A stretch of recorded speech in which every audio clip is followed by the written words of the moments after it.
Bismillahirrahmanirrahim. Alhamdulillahirabbil alamin. Allahumma shalli wa sallim wa barik ala sayyidina Muhammad wa ala ali sayyidina Muhammad. Para peserta pelatihan, para ustaz, para hujjah, insyaallah semuanya dimuliakan Allah Subhanahu wa taala. Ditekan agar kotorannya terus keluar, terus dibersihkan. Air sehingga terus ngalir, air terus ngalir, terus bahkan nanti sampai pada titik akhirnya, mohon maaf, hidung yang memandikan mayit.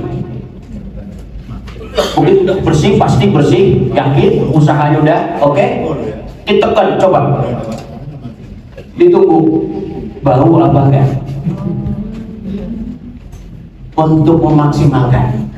Yang lebih untuk maksimalkan lagi, jenazah nanti ketika sudah ini urusan sini dulu nih, agak didudukan gini.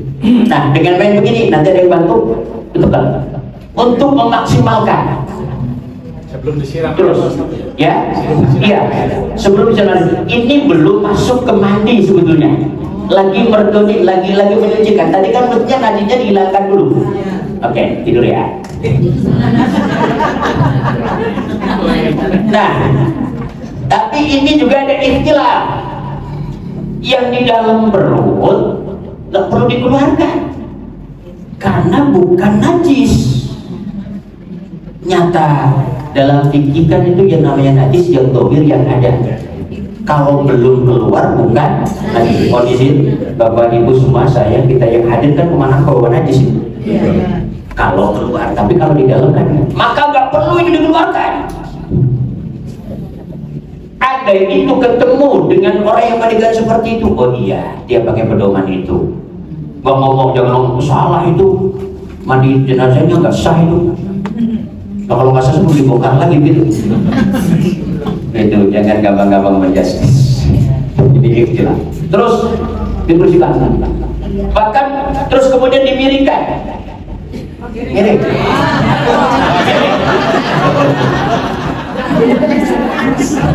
Dimiringkan. Ini untuk apa? Memaksimalkan lagi. Terus kanan kiri, ya jangan susti. Terus maksimal. Oke, balik. Kalau ini sudah yakin maksimal, kita akan pakai sarung tangan. Mohon maaf, sarung tangan tadi buat untuk kotoran, dilepas, ganti. Udah sopan gayanya deh. Kalau ini habis buat jenggokin, kemudian buat kumatin aja. Tapi kalau tidak ada yang bau bersih bagaimana? Oke, ini lagi-lagi di konteks etika, di konteks akhlak, tentu harus kita jaga. Gitu. Termasuk yang ikut mandiin, kita ikut memandikan, jangan banyak bicara, jangan banyak bicara. Terus bagaimana boleh kita mengeluarkan suara tapi doa sebisa bisa kita. Doanya bisa pakai bahasa Jawa, pakai bahasa Jawa, pakai artinya, pakai maksudnya dan maksudnya Allah dan yang Maha Tahu. Daripada Allahumma apaan ya? Tahu. Artinya doa Allahumma. Oke. Kalau sudah baru kan diutamakan yang kanan dulu.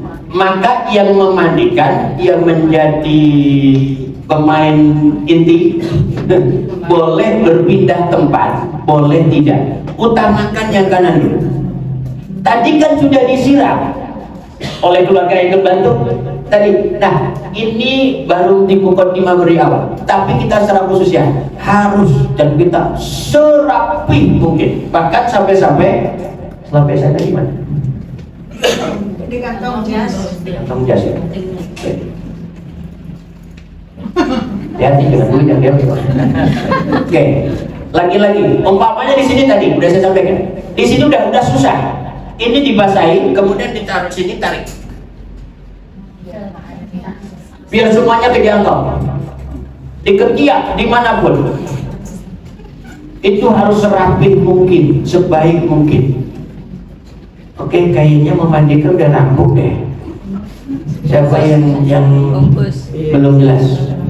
udah jelas semua, mandikan. Boleh ada apa main? Mungkin ada interaksi 1, 2, 3 aja deh. Silakan. Bangga. Kita singkat saja karena ternyata nanti kita lebih kepada prakteknya. Assalamualaikum warahmatullahi wabarakatuh. Waalaikumsalam warahmatullahi wabarakatuh. Ya, Jadi Ustaz, berhubungan dengan mayat ini, ya, ada namanya talqin. Dan hadisnya belum disinggung. Mohon nanti kalau ada waktu, boleh juga diajarkan cara talqin mayat. Karena kan kita sebagai ahli waris ya, atau anak-anak kan kadang-kadang bingung mau mengajarkan mayat itu bagaimana. Itu yang pertama. Kemudian yang berikutnya, setelah acara ini, apabila bapak-bapak setuju, Ustadz setuju, bagaimana kalau kita membuat suatu komunitas untuk memandikan jenazah? Dan saya pribadi, saya ingin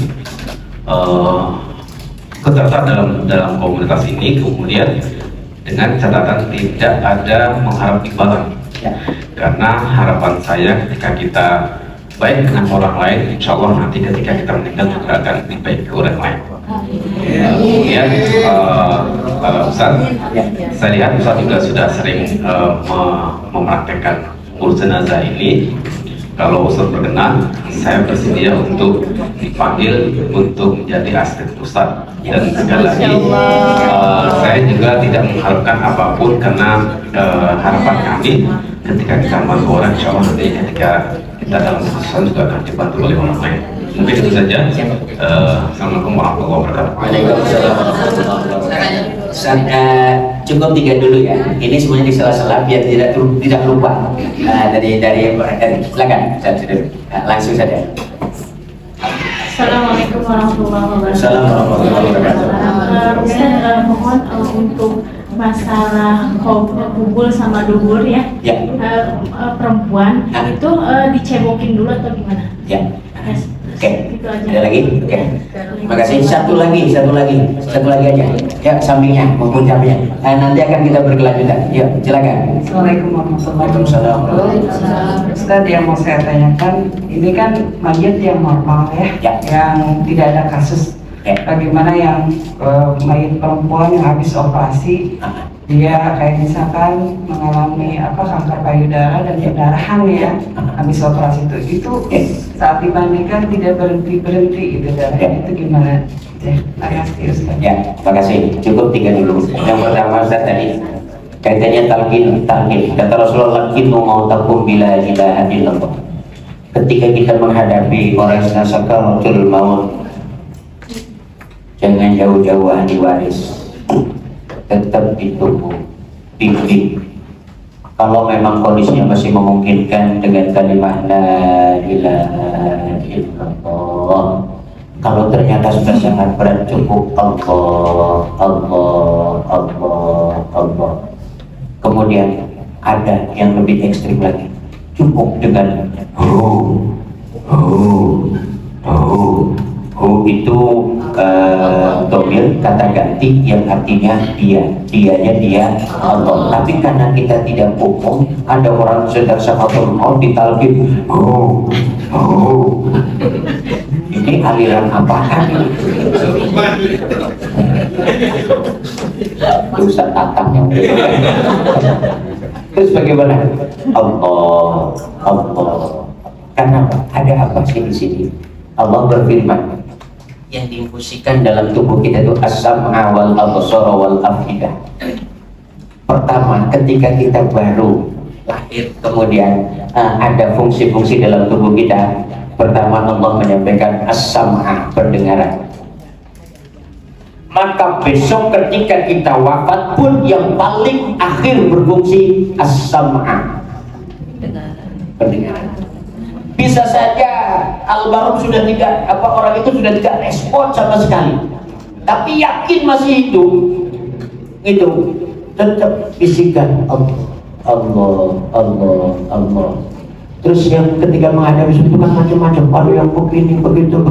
Ingat zamannya dari Allah, kembali kepada Allah. Insya Allah nanti secara rinci akan kita bareng-bareng karena tadi saya tertarik dengan tantangannya Ustaz. Setelah ini nanti akan ada mudah-mudahan karena selama masih banyak yang hidup akan besar banyak yang mati. Kemudian yang ketiga tadi mohon izin saya pribadi ini bukan bisa, bukan mampu, tapi lagi-lagi saya melaksanakan amanah. Saya bukan ahlinya, tapi insya Allah saya bagian tukang begini, bahkan sampai dikapani jadi modelnya, jadi alat prakteknya. Seingat saya 11 kali, bahkan pernah sampai betul-betul dimandikan. Saya tidur di tempat alat itu diguyur saya, tapi dari rumah bawa kain saya, bawa training, bawa kaos itu. Lagi-lagi begitu ada yang ledek lagi, ada main pakai kaos ya. Berarti dengan kita terbiasa, dengan kita ikut, mohon maaf para ustazah, bapak, ibu, kalau ada jenazah yang sedang diurus, ternyata kemungkinan bisa nimbrung apa? Ngintip, ngeliat, nanti muncul mental mau. Ini kan yang jadi problem, ini kan mental sebetulnya. Masalah memandikan jenazah, mandikan jenazah itu gampang. Kita tiap hari mandi, gambarannya itu dah. Semudah itu kok, sesederhana itu. Masalah tadi dengan cara begini ini di konteks etika, maka apa itu nanti akan banyak istilah. Tuh, kemudian satu, begitu Ustaz, kalau kurang pas nanti akan kita lengkapi. Lanjutnya tadi pertanyaan kaitannya masalah yang kedua kubul dan dubur apa? Oke. Apakah dicebokin? Iya. Maka tadi bahasanya tadi yang afdal adalah keluarga terdekat. Seafdalnya yang laki-laki yang memandikan ya laki-laki, yang nyebokin laki-laki. Dalam artian di situ ada anak laki, ada anak perempuan, yang laki-laki yang afdalnya. Terus kita upayakan pakai sarung tangan. Bener-bener dibersihkan, termasuk tadi. Ini tadi gandengannya ini. Bahkan sampai ini nanti kalau sudah ditekan, mohon maaf, ditekan hidung kita dipasang di sini nih. Masih bau apa enggak? Kalau masih bau, cross check lagi. Ya nggak perlu dilihat, intip. Ya mau dihajar.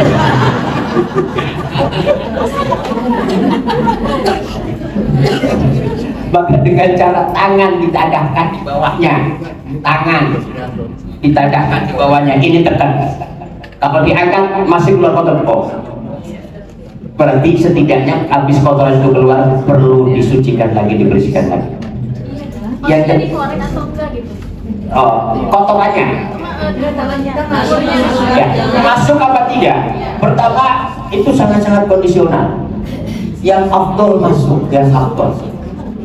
Gitu. Bahkan ada begini, umpamanya pakai selang, walaupun ini lagi-lagi berbeda pendapat. Selang itu ada air, ditembakkan ke tubuh, kemudian ditekan. Mohon maaf. Orang kalau sudah sakit sebulan atau 2 bulan, mohon maaf, itu kadang-kadang ada kotoran yang muncul di pintu dubur bagian dalam, sudah membatu, lengket dan membatu. Orang sakit yang makan susah, udah apa begitu, kadang-kadang sebulan 2 bulan, itu kadang-kadang di pintu dubur bagian dalam itu sudah muncul lengket, bahkan kayak keras gitu. Itu dia mesti dikeluarkan. Tapi kalau terpaksa tidak bisa, apa boleh buat kalau namanya juga tidak bisa. Jadi sampai ke sana. Sehingga tadi yang tadi saya setuju, tidak mencari imbalan apapun. Ini saya dapat amanah, kalau kamu besok tukang mandi jenazah, bekalnya cuma 2, ikhlas dan amanah. Dan kedua, ikhlas tanpa embel-embel, tanpa merasa mohon maaf. Kadang-kadang ada, saya mau mandi dia, nanti kalau asal yang penting saya dapat diwangnya, cincinnya, kain jarinya, baju barunya, pasang tali. Mohon maaf, ketika kita bantu orang, Sebetulnya Allah sudah menyiapkan kita 10 miliar balasannya, walaupun hanya mengeluarkan 50.000. Sebetulnya Allah sudah menyiapkan 10 miliar. Tapi saya sudah pasang tarif 500.000. Berarti 90 miliar 99 sekian hilang. Kenapa? Kita yang pelit terhadap diri kita. Maka sepakat. Maka kenapa sih kita harus ikhlas? Kenapa sih kita harus ikhlas? Agar semua loss, semua sudah ditanggung oleh Allah. Walaupun kita jatuh bangun di ikhlas, itu akan lebih baik daripada nggak pernah ikhlas. Setuju saya tadi terkait dengan itu. Nah, kemudian yang selanjutnya, bagaimana menghadapi jenazah yang seperti itu? Luka, yang darahnya ngalir terus. Oke, kalau luka darahnya ngalir terus, dan dimin ya, kapas. Maka bisa lukanya ditutup pakai kapas. Setelah ditutup pakai kapas, kemudian dibungkus plastik. Setelah dikasih plastik, kemudian baru main kapan. Gitu ya. Jadi pakai kapas dulu, lukanya ditutup pakai kapas. Karena kalau terus ngalir terus, katanya kan begini, orang kalau sudah mati sudah tidak berdarah. Tapi ternyata ada kan? Banyak kan? Sudah wafat tapi darah tetap masih ngalir. Contoh kayak kasus tadi. Oke, bukan darah, lendir, air, kotorannya. Maka dengan setidaknya dengan solusi itu, jadi pakai kapas dulu, kemudian plastik. Terpaksanya memang mohon maaf harus dilakban deh, atau diikat, tutup pakai kapas, plastik, terus diikat dulu. Baru kafan ditutupkan. Karena Pak, mohon maaf, saya beberapa kali, salah satu di antaranya, saya menghadapi jenazah yang kemudian mohon maaf kepalanya terbentur ujungnya tembok. Ini bocor sampai masuk dalam, sampai dimandikan itu terus darah mengalir. Kemudian saya mohon izin karena kondisi seperti ini, kemudian saya pakai kapas, kemudian saya bungkus pakai plastik sebagian. Setidaknya dengan pakai plastik itu kapas tidak nembus, mohon maaf, darah tidak nembus ke kapas. Kayak tadi pakai pempes itu, bayangkan kalau sampai nembus, jenazah muntah darah ya. Oke, ada lagi nanya? Ustaz, kalau ini si kondisi si mayit itu sudah dibandingkan dari rumah sakit. Begitu nyampe ke rumah kita melihat dari kain kafannya tuh tembus darah gitu. Itu apakah kita harus mengganti atau tidak? Tidak. Jadi tidak harus mengganti. Karena kalau mengganti nanti akan jadi problem besar. Kemudian nanti akan ada anggapan yang lain-lain. Andai mau tadi dikasih kapas kemudian dikasih plastik double, tidak kafan lagi nggak masalah. Tapi jangan dibuka diganti. Kenapa? Itu akan lebih ribet. Toh itu secara hukum sudah selesai. Itu sudah gugur. Boleh ditambah tadi? Ya. Pak Ustadz, ini kan secara itu kan normal, ini kan jenazahnya ada. Tapi bagaimana kalau kita menghadapi jenazah yang tenggelam, sudah tertimbul, ya kan? Kalau kita ini pengalaman hidup, jadi setelah kita nemuin, itu sebelum saya masih SMA lah, karena kan malu ibu-ibu bawa rumah kita kan pinggir kali, orang Palembang kan gitu. Jadi setelah 4 hari jenazah itu timbul. Jadi kita kan masih anak-anak kan itu kan lihat gitu. Akhirnya itu dimasukin peti. Pada saat masuk peti itu air yang keluar jenazah sudah menutupin badan. Nah, proses kayak itu gimana Pak Ustaz? Terima kasih. Baik. Kondisi darurat, langkah yang terbaik apa? Yang meminimalisir, bahkan langsung pakai kantong jenazah tidak masalah. Berarti nggak pakai kafan sama sekali. Atau kantong jenazah nggak ada, adanya plastik, mohon maaf, plastik hitam.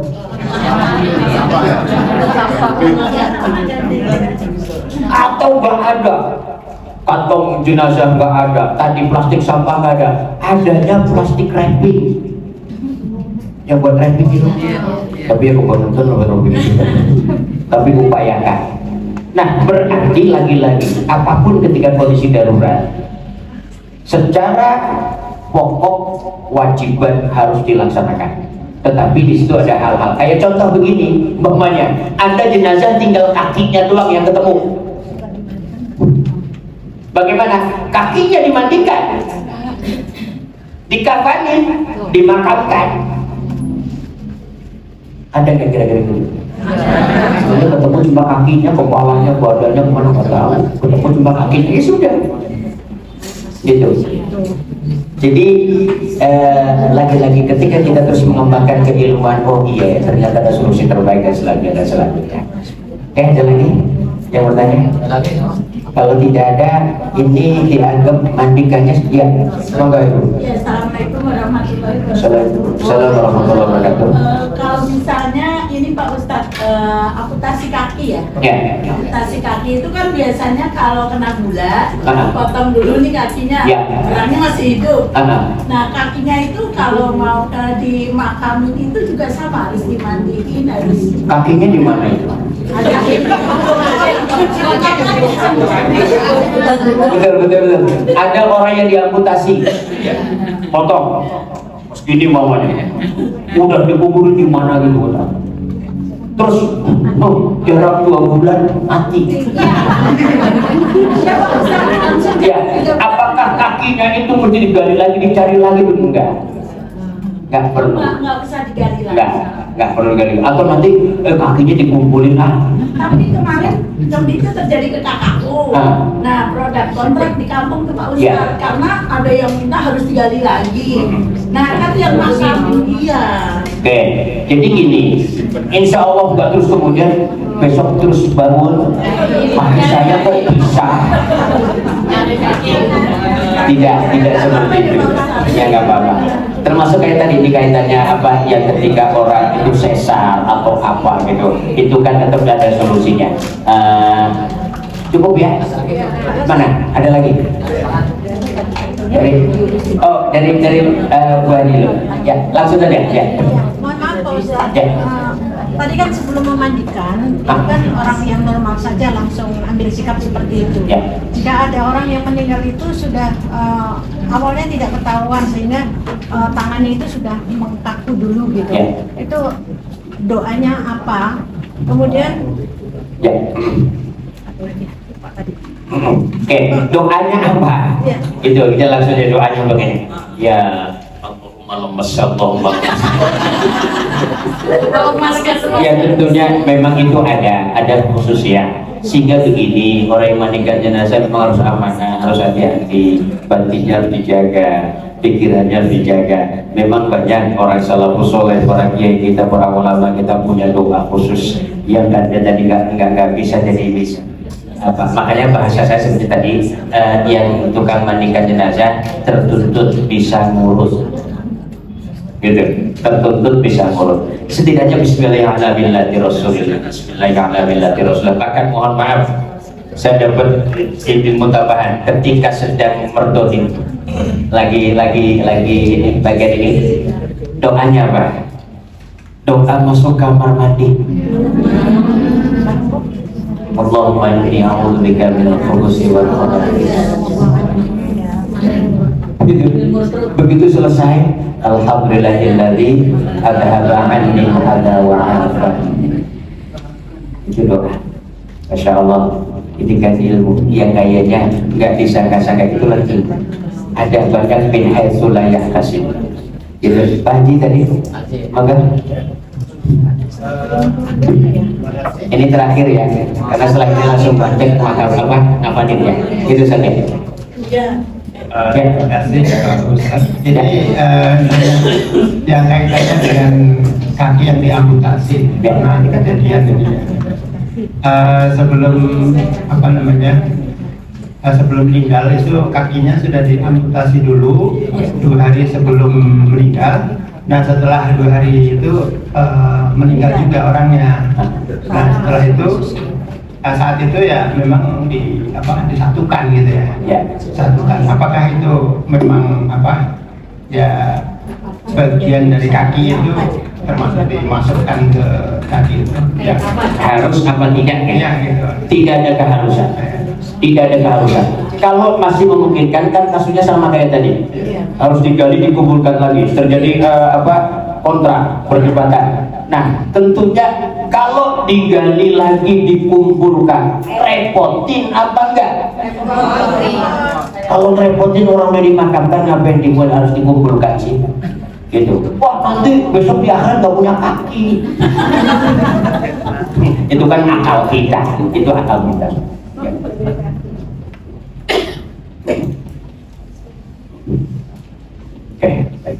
Oke.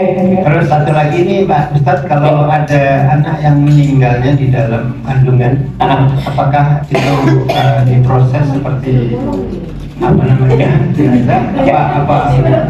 Baik, dalam kandungan kemudian ternyata keluar di lahir atau disesar gitu ya. Bagaimana? Ketika sudah dia mengalami hidup, maka proses seperti orang yang kayak kita. Allah memberikan hidup kepada janin ketika usianya sudah 4 bulan. Wa nafakhtu min ruhi, Allah tiupkan aku Allah tiupkan roh. Maka ketika 4 bulan yang rajin hamil 4 bulan ada kan? Karena memang Allah tetapkan di saat itu di 4 bulan. Sebelum 4 bulan berarti tidak. Apakah boleh di kontak, boleh di kontak aktor terinti Bapak Ibu Ustadz saja, kita harus memuliakan Allah dengan cara memuliakan yang Allah ciptakan. Gak usah kepikir, gak usah pikir-pikir saya ogah mandi dia, mengapa utangnya banyak banget. Saya gak mau mandi dia, mengapa maksiat dulu. Saya gak mau mandi dia karena dia gak mau nyolatin. Banyak utang, maksiat melulu, gak pernah sholat. Urus satu jenazah sama Allah. Kewajiban saya, kewajiban kita memuliakan yang menciptakan dengan memuliakan yang diciptakan. Diurus dengan apik, dengan baik, sehingga gak ada beban lagi. Nanti tahunnya lagi dimandiin, lo banyak utangnya.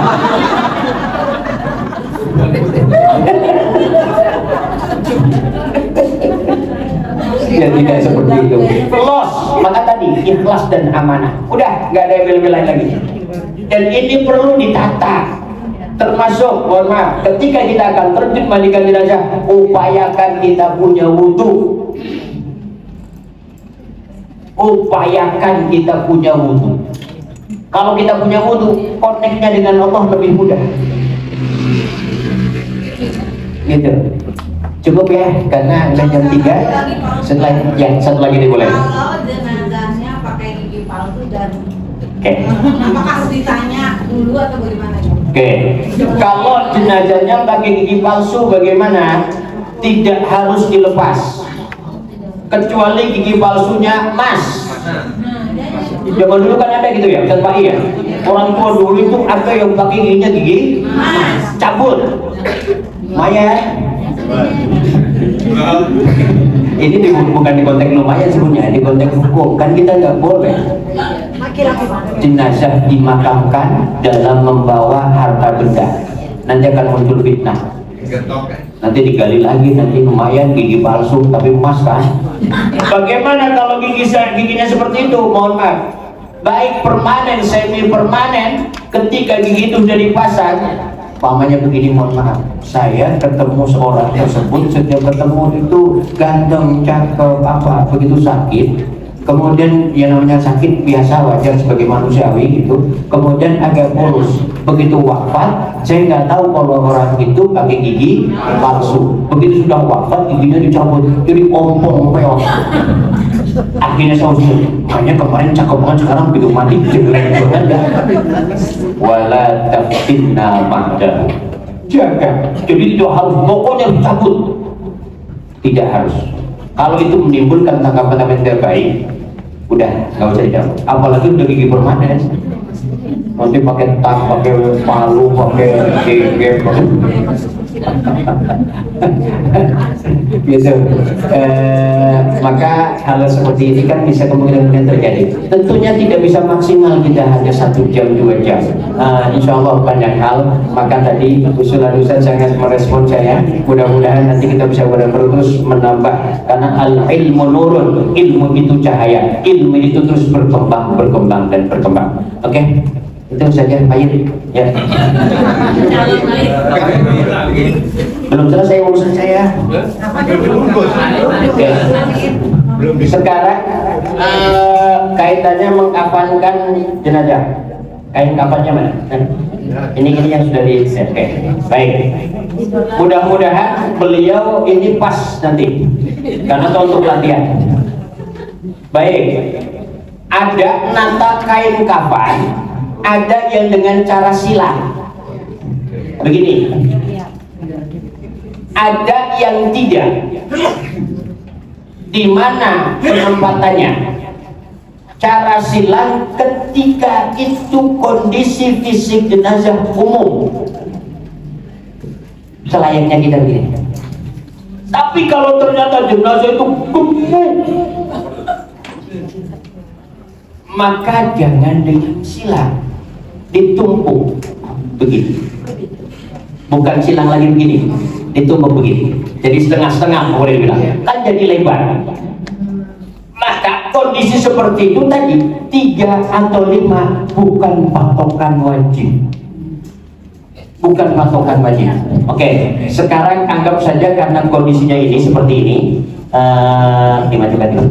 karena kondisi seperti ini, kita dengan cara numpuk atau beliau orang gemuk banget.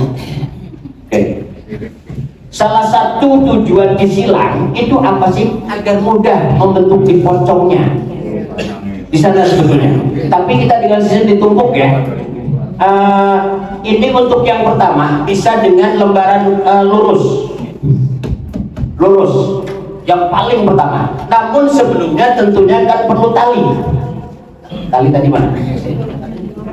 Oke. Tali seberapa? Sangat-sangat kondisional. Talinya sangat-sangat kondisional. Maka tidak bisa talinya harus semeter. Lah kalau menghadapi yang gemuk harus semeter. Ya kalau menghadapi orang yang tipis, oke, umpamanya ini bisa cukup lah. Ini akan jadi 2 gunting. Penting.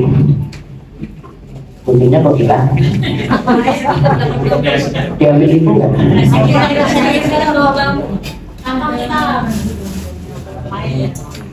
Oke. Nah, untuk tali, sepaham bapak dan ibu di masyarakat 5 apa 7? 5 ya. Oke. Saya tidak bicara dulu ada apanya, ada tikernya. Kalau ada tiker, pakai tiker, di bawah tiker kasih tali. Boleh 2, boleh 3. Lagi-lagi kaitannya masalah tali bukan ada patokan, nggak ada patokan wajib, harus ya. Oke. Kemudian di atas tiker dipasang lagi tali. Oke, ini sudah ini 5 ya. 5 itu dengan bawah, anggap saja ini belum, ini tiker, kemudian ini 1, ini nanti, oke, kemudian 2,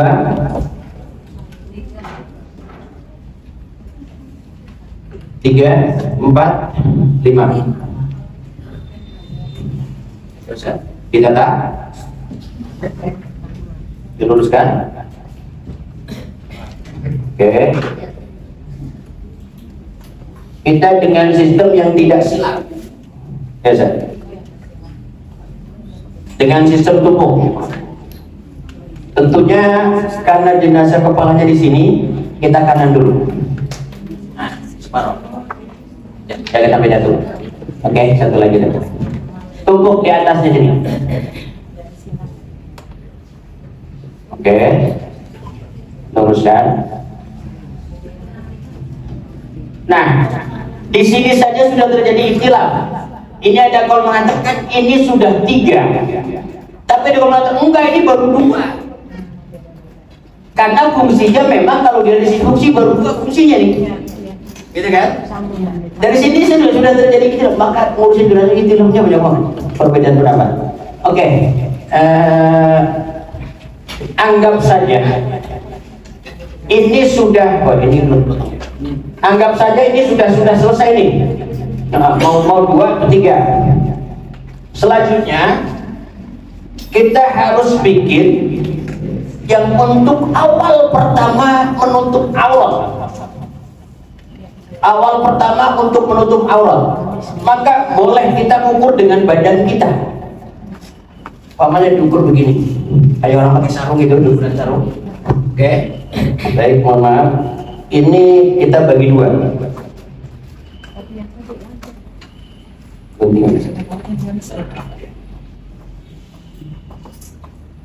Kita bagi 2. Ini ditaruh di sini. Nah, inilah yang nanti akan menjadi penyelamat pertama untuk aurat. Karena nanti jenazah kepalanya ada di sini. Setelah ini baru tadi yang sudah dilubangin, gitu. Yang pendek ada di bawah, yang panjang ada di atas. Ukur kira-kira nanti pas jatuhnya kepala, pas tempatnya kepala. Kalau sudah dibeginikan, baru ini dilipat ke atas, tentunya dengan rapi. Ini, tapi mohon maaf saya tidak begitu rapi nih. Nah, ini begini. Nah, nanti ini untuk masuk kepala. Oke. Terus kapas. Kapas ini boleh, ini kan kapas macam-macam. Ini yang untuk lembaran. Ada yang sudah panjang. Ya boleh, silakan nanti maunya disobek. Sobek. Ditaruh yang tempat nanti, mohon maaf bahasa saya, di yang pas pantat, dari mulai pas pantat. Terus sampai pas punggung. Oke.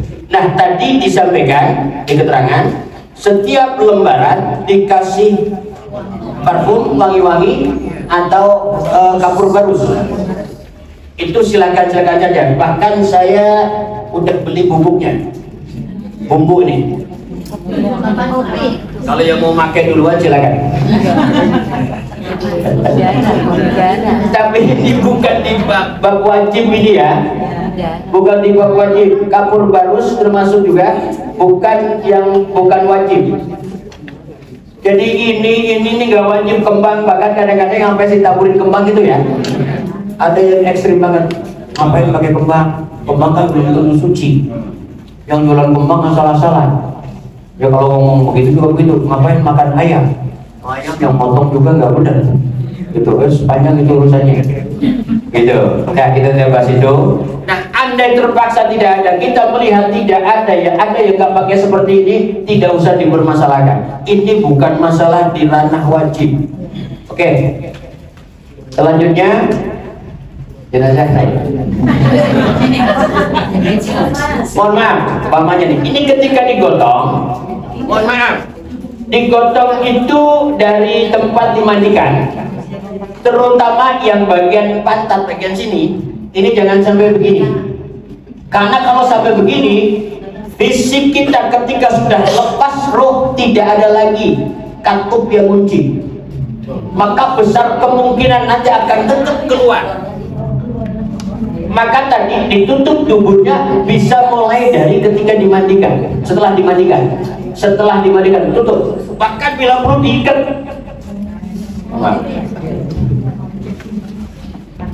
Saya akan naik. Bahkan bila perlu setelah dimandikan ditutup, ini diikat.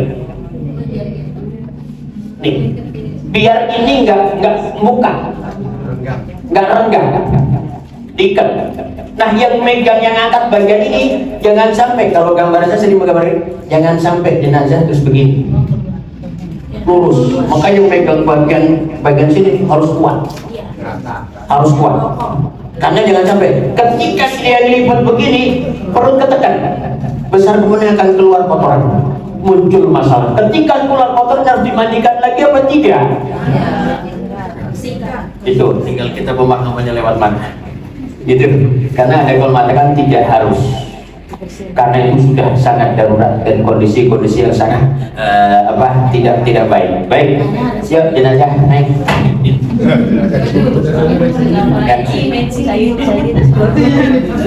Nggak apa-apa ya, agak kena kapas. Oke. Ya. Kurang naik dikit. Ini jenazah itu enak gini bisa naik dikit. Oke. Ya. Nah, ketika jenazah sudah sampai, ini kan tidak pakai pakaian. Ada. Nah ini kain tutup yang dari kamar, dari tempat mandi, itu kan?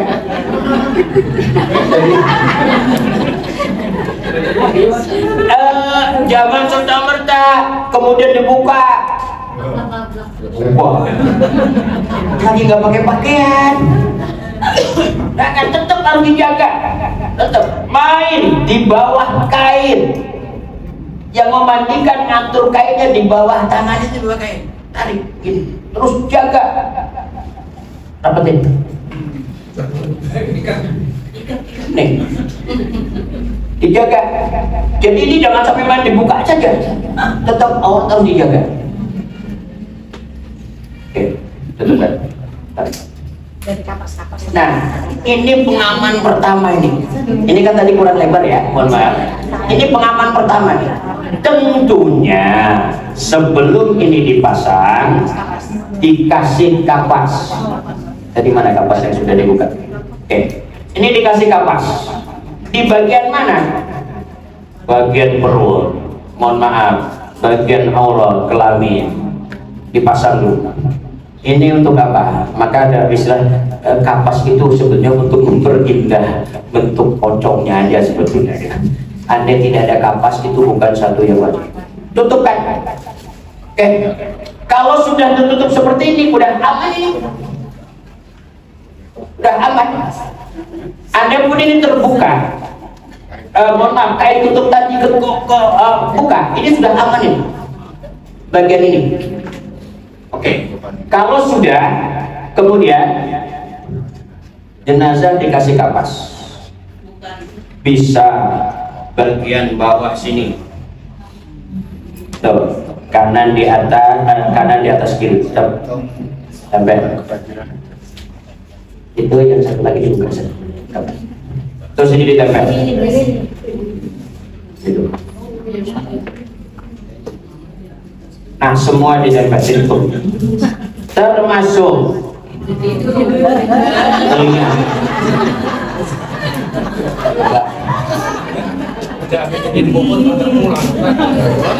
Yang kiri,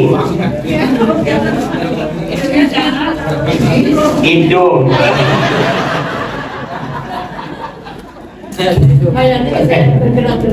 Nah, ini ditutup.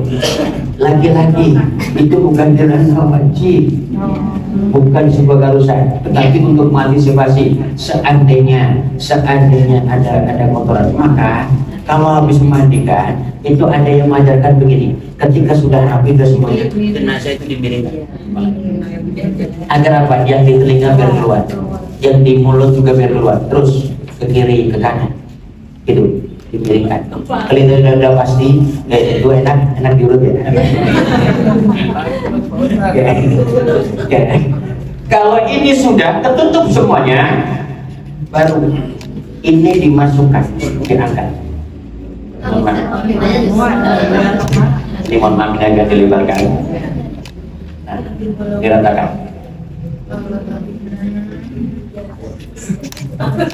Oke, ini rapi begini, Ustaz sebelah sana.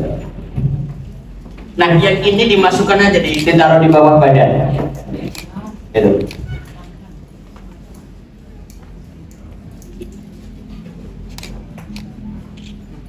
Di sini kita tinggal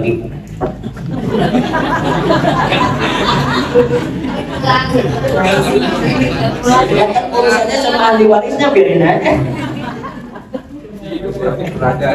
Oke, ini udah serapih mungkin, sebisa kita serapih mungkin.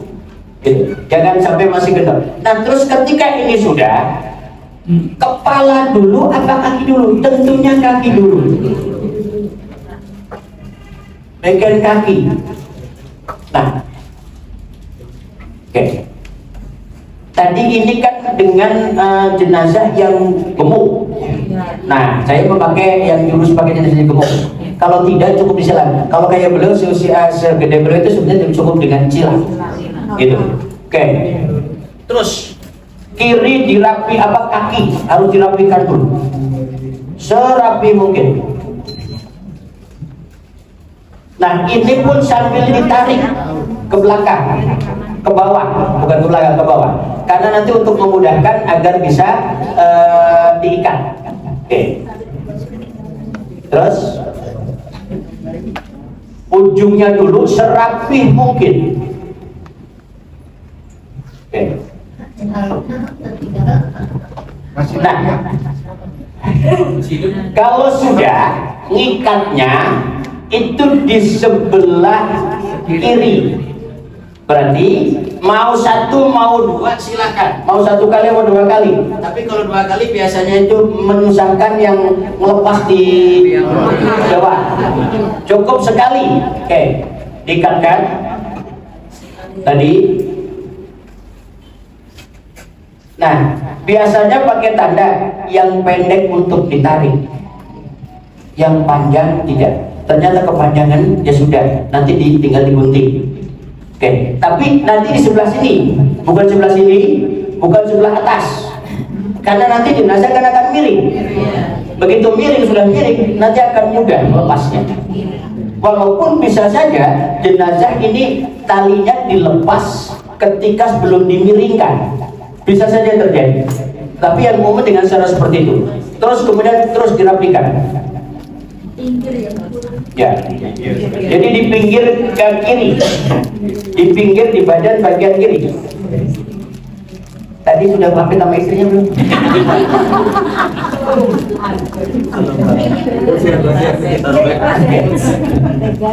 Nomor punya nomor terpunya.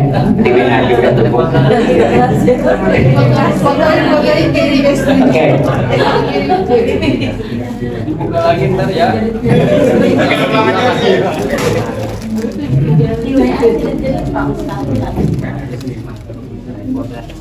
Oke, baik. Nah, setidaknya sampai di sini, baru kita lari ke kepala. Nih, apa sih Mas?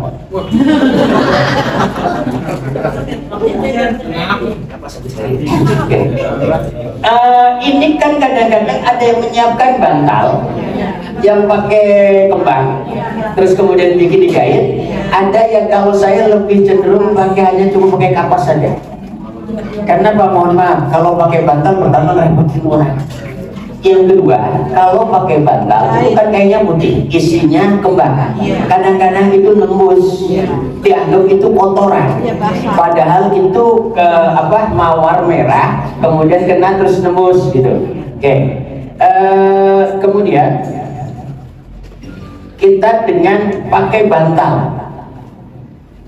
Nah, untuk apa? Mengimbangkan posisi kepala. Maka bisa saja diambilkan dari kain, dari kapas bantal. Oke. Innalillahi.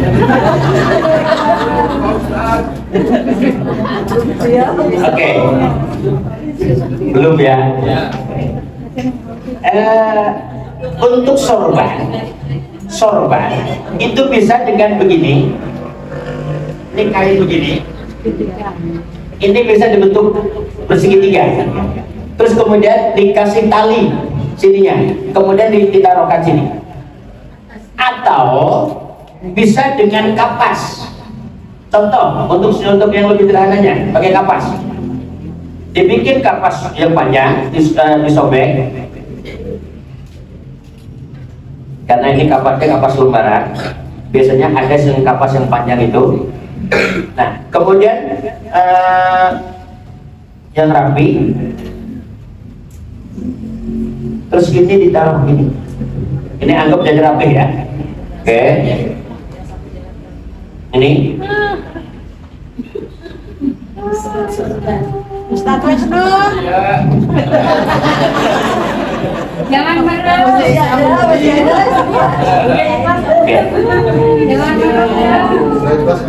Biasanya lagi dibeginikan, itu keluarga ada yang ngomong, "Tar dulu, jangan ditutup dulu." Gitu kan ya. Ini bukan terakhir kok. Bukan terakhir. Nah, setelah sudah seperti ini, kemudian kita persilahkan keluarga. Mungkin ada yang terakhir melihat satu. Yang kedua, lagi-lagi karena juga guru ngomong seperti itu, kalau sebelum ditutup tahlil dulu, baca Al-Ikhlas, Al-Falaq, An-Nas, ayat kursi sampai lillahi. Untuk apa? Itu untuk menyempurnakan. Mohon maaf tanpa merasa hormat, kadang-kadang konon katanya ada orang yang punya pegangan, punya ini, doakan. Dengan itu nanti lepas los.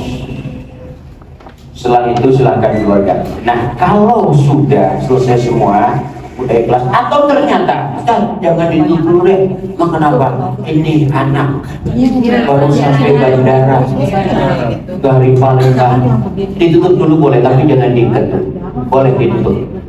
Tapi kalau sudah oke, sempurna, pertama dari mulut, bagian mulut ditutup.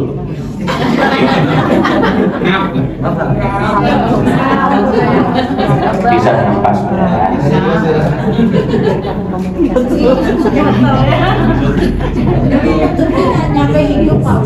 Itu niatnya untuk bermulut saja, biar nggak cerewet.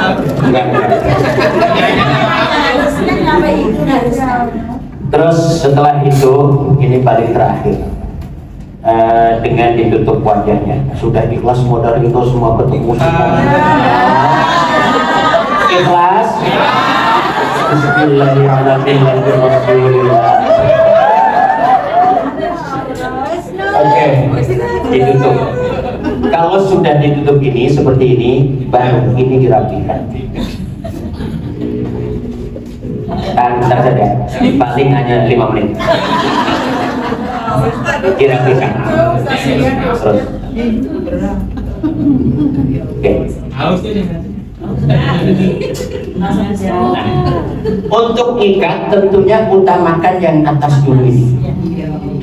Kalau ini sudah terikat dengan rapi, mau sekali boleh, mau 2 kali boleh, silakan. Karena ini saya kasihan juga sama jenazah yang dalam. Kalau sudah, setelah itu baru yang ini diikatkan.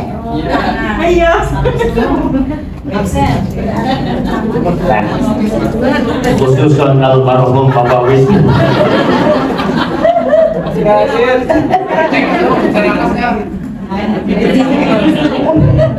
Masih ada dunia ya. Oke. Ini apa? Contoh dari sederhana. Sebetulnya begini, mohon maaf, kami kepingin di sini juga ada praktek.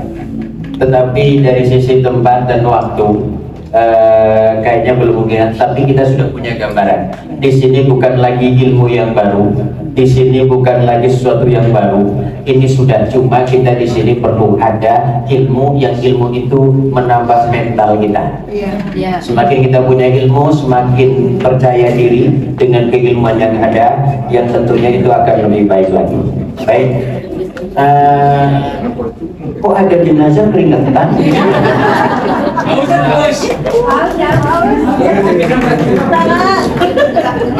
Pak Wisnu berapa? Oh, 1.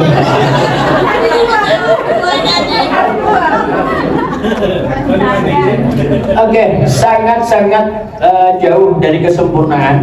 dari apa yang saya sampaikan, tapi insya Allah tidak mengurangi esensi dari kaitannya masalah pengurusan jenazah.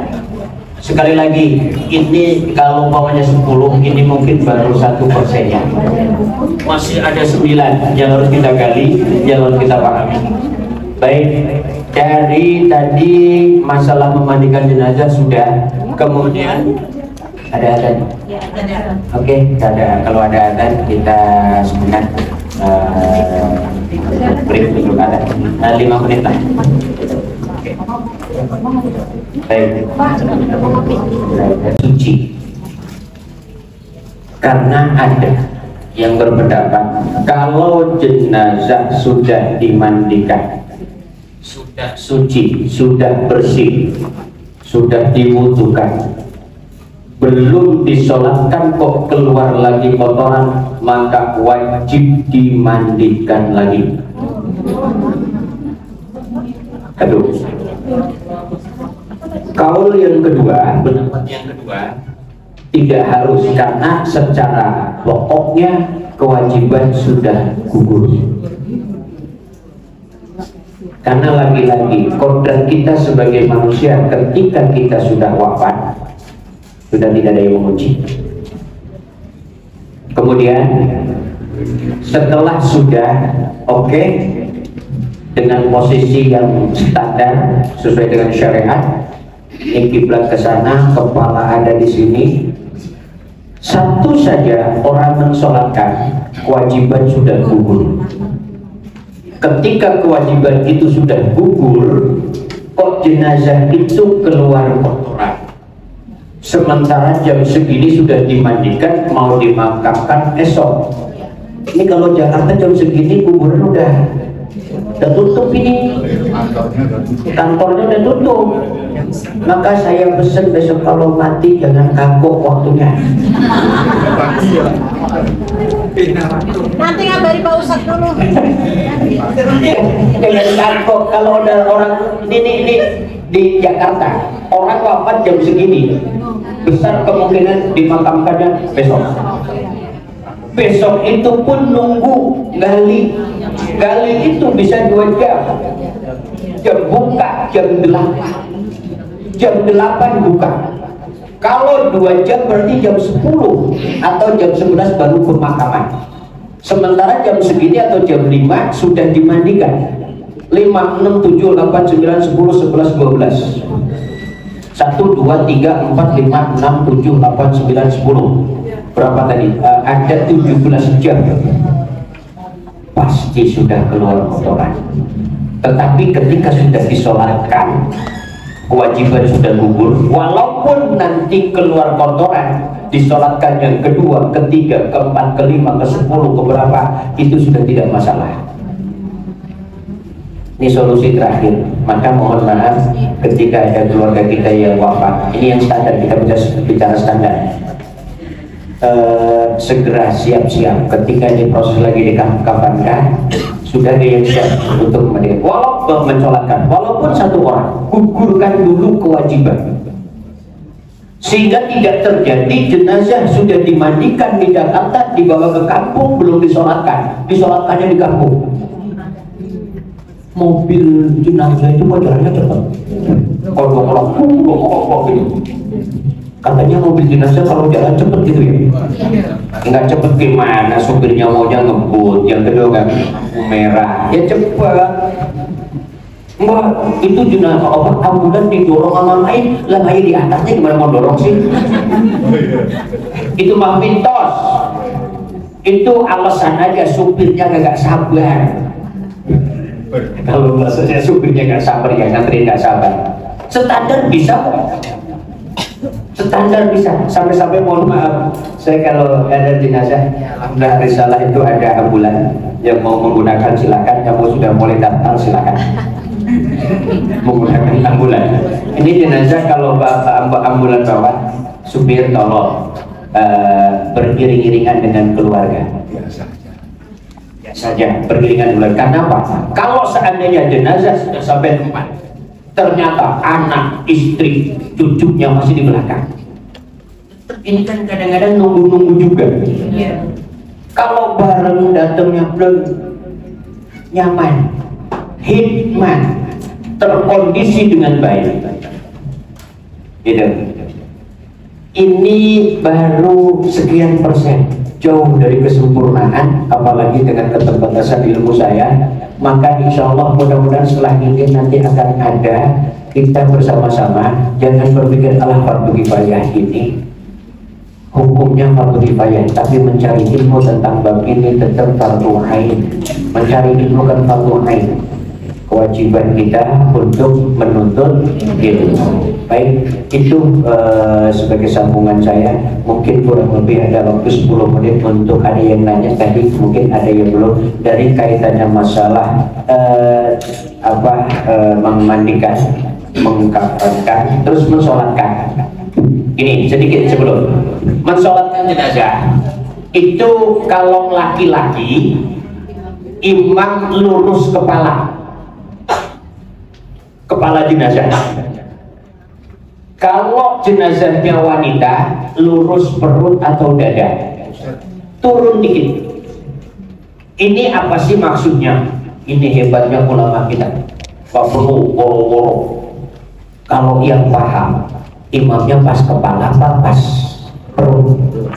Begitu ditengok pas kepala, oh berarti Allah maghfir lahu warhamhu wa'afihu. Gak perlu, jenazahnya laki apa perempuan sih?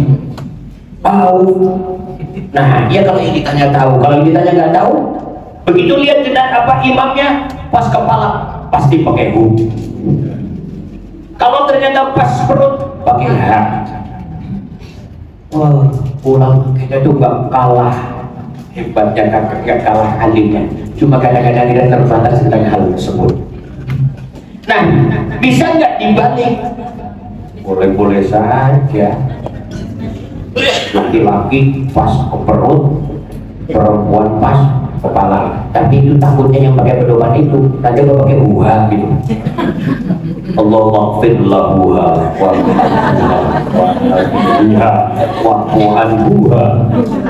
tidak begitu. Nah, kemudian terjadi ada orang memandikan, mensolatkan jenazah itu apakah harus di depan orang yang mensolatkan? Tidak. Jenazah tidak harus di depan orang yang mensolatkan. Apa alasannya? Jenazah bukan imam.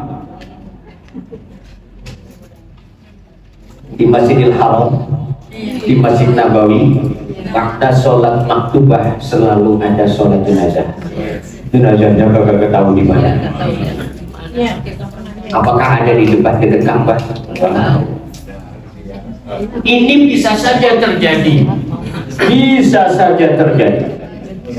Jenazah tidak mungkin karena kondisi yang tidak memungkinkan taruh di depannya imam, di depannya orang yang mensolatkan. Ternyata di belakangnya. Sah apa tidak sah? Karena tidak ada persyaratan jenazah harus di depannya.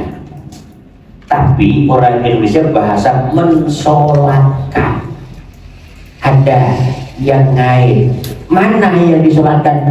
Tuh di depannya. Jadi udah nggak kebanyakan pertanyaan. Ini bisa saja terjadi, gitu.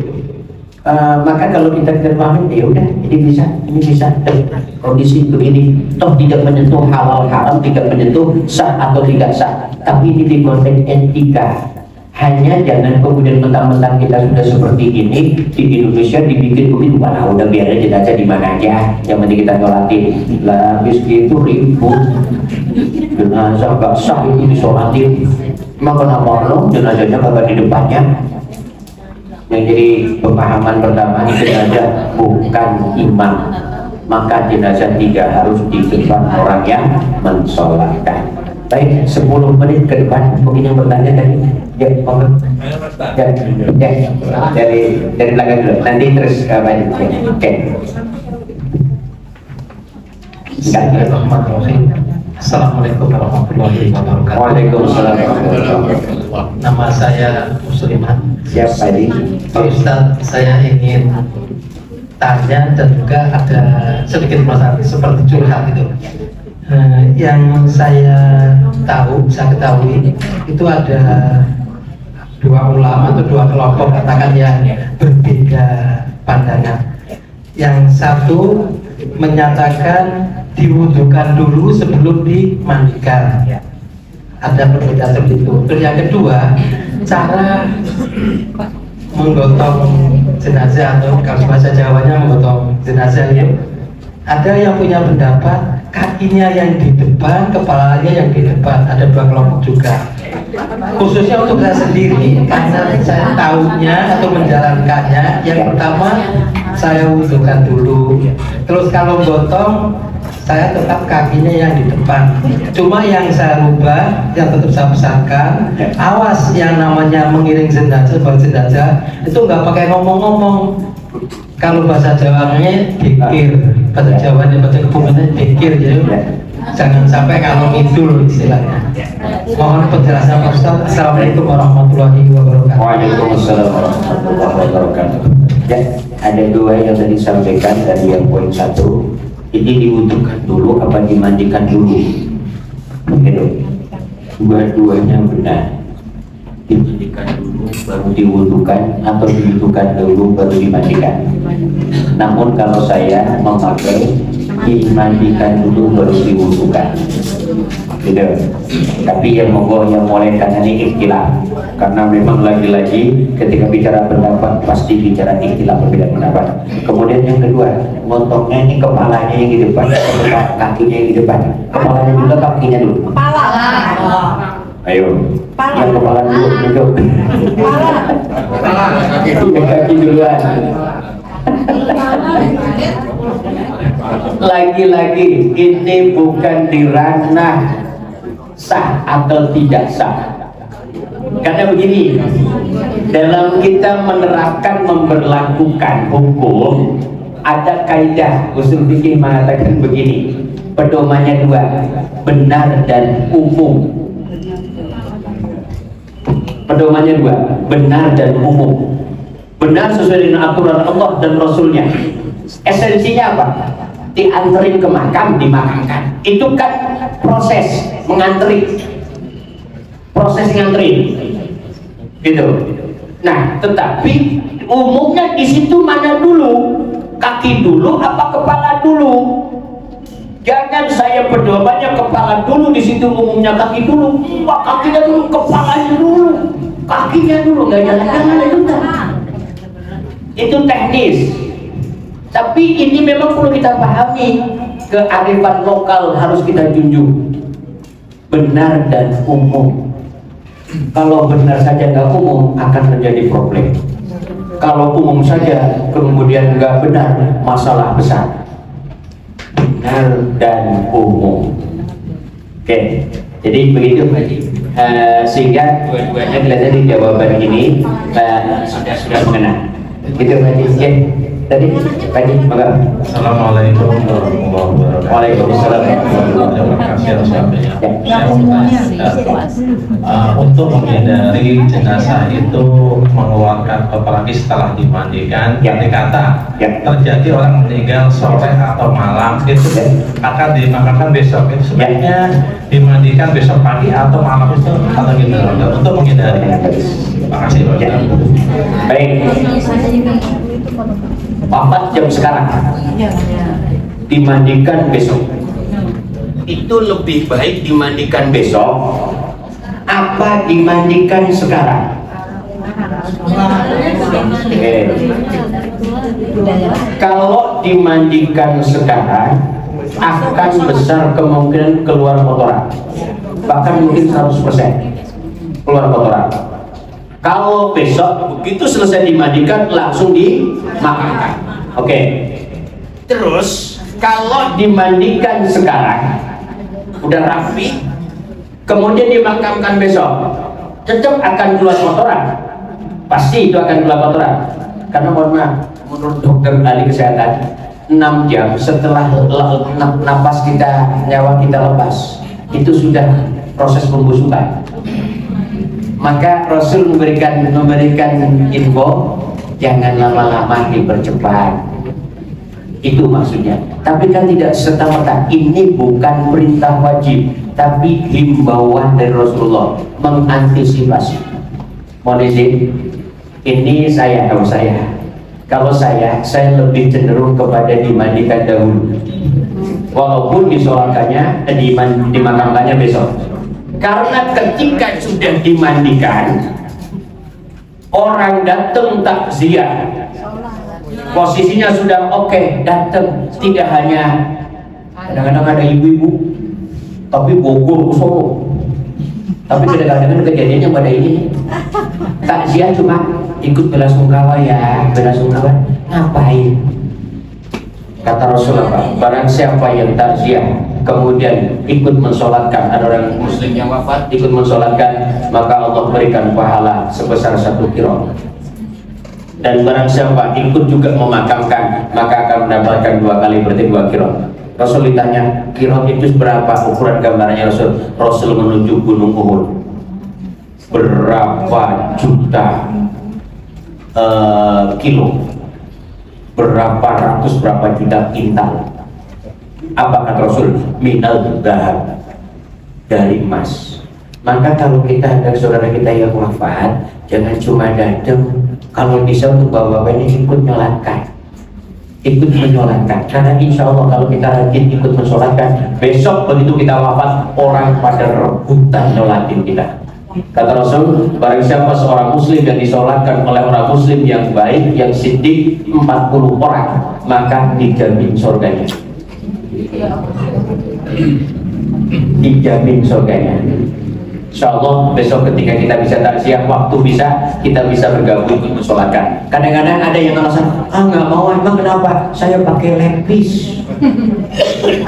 Nggak mau, saya pakai kaos. Bilang aja ogah nyolatin, selesai urusan. Berbagai alibi, berbagai alasan. Tapi masya Allah hadiahnya yang Allah akan berikan, gitu. Jadi, tapi kalau mau yang berbuat enggak, dimandikan dan dimakamkan besok, disolatkannya besok, dimakamkannya besok, biar sekalian, monggo.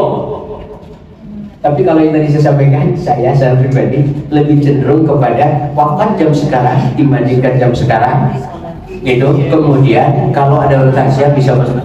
Itu pun dengan catatan yang memandikan siap, alatnya siap, kondisinya memungkinkan. Kalau tidak memungkinkan, jangan dipaksa. Mohon izin, saya dari jam, kalau diurut dari jam 6 pagi ketemu jam 6 pagi pernah nyolatin, pernah mandikan. Jam 3 malam pernah, jam 1 malam pernah, jam 4 malam pernah, gitu. Kemudian jam berapa? Jadi kalau diurut umpamanya itu dari pagi ketemu pagi, gitu. Ya alhamdulillah enak mandi jenazah, nggak pernah diprotes. Nggak pernah diprotes sama jenazah. Begitu Mbak. Ada lagi pertanyaan? Ya, dari belakang dulu ya.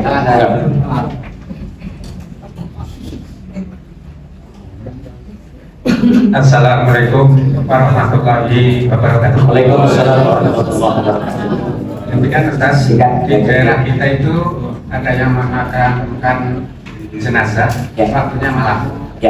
Terus yang kedua, bagaimana dengan seorang yang sakit terus amputasi tadi, pemakaman potongan bagian tubuhnya harus pakai etika atau dengan mengubur begitu saja? Demikian yang kami tanyakan, atas jawabannya kami ucapkan terima kasih. Kami akhiri billahi taufiq wal hidayah. Wassalamualaikum warahmatullahi wabarakatuh. Waalaikumsalam warahmatullahi wabarakatuh. Baik, kaitannya pertanyaan pertama, Rasulullah pernah memberikan sebuah sinyal saran bahwa yang terbaik pemakamannya siang. Kalau malam bagaimana? Itu juga ada dasarnya, dipercepat. Jadi dua-duanya ada dasarnya, Pak. Yang dipercepat malam langsung juga ada dasarnya untuk dipercepat. Yang kedua, Rasul pernah memberikan satu sabdanya makruh. Lagi-lagi kondisi. Kalaupun toh malam sudah umum dan sudah terkondisi, sudah nyaman semuanya, mau jam 1, jam 2, jam 3, jam berapapun siap, memang umumnya di situ. Maka tadi umum apa benar dan umum. Benar pasti pemakaman itu dari syariat. Nah umumnya bagaimana? gitu. Kemudian yang tadi, apakah harus dikumpulkan lagi? Kalau memungkinkan dikumpulkan silakan, tapi kalau tidak memungkinkan jangan dipaksakan. Yang sudah diamputasi tadi. Gitu. Tanyakan kuburnya itu Oh ya, penguburannya bagaimana? Sesuai dengan syariat, dengan cuma digeletakin aja. Sesuai dengan syariat. Bayangkan ketika ada jenazah yang ketemu hanya kakinya saja. Udah dimakamkan seperti kayak jenazah utuh, dibungkus, dimandikan, dikafanin, disolatkan, diantarkan ke pemakaman, kemudian dibikinkan lomba yang biasa adzan pakai adzan, pakai iqamah, pakai talqin, karena itu simbolnya, itulah dirinya dia. Tahu-tahu udah dimakamin ketemu ya 2 kali. 2 kali, boleh sampai 3 juga boleh. Orang tadi itu kakinya kemarin ini kemudian ketemu badannya, kan bisa saja terjadi seperti itu. Terakhir, monggo, mungkin ada dosennya terakhir. Ya, kepinginnya sampai selesai, tapi masya Allah waktunya langsung gaji, semoga.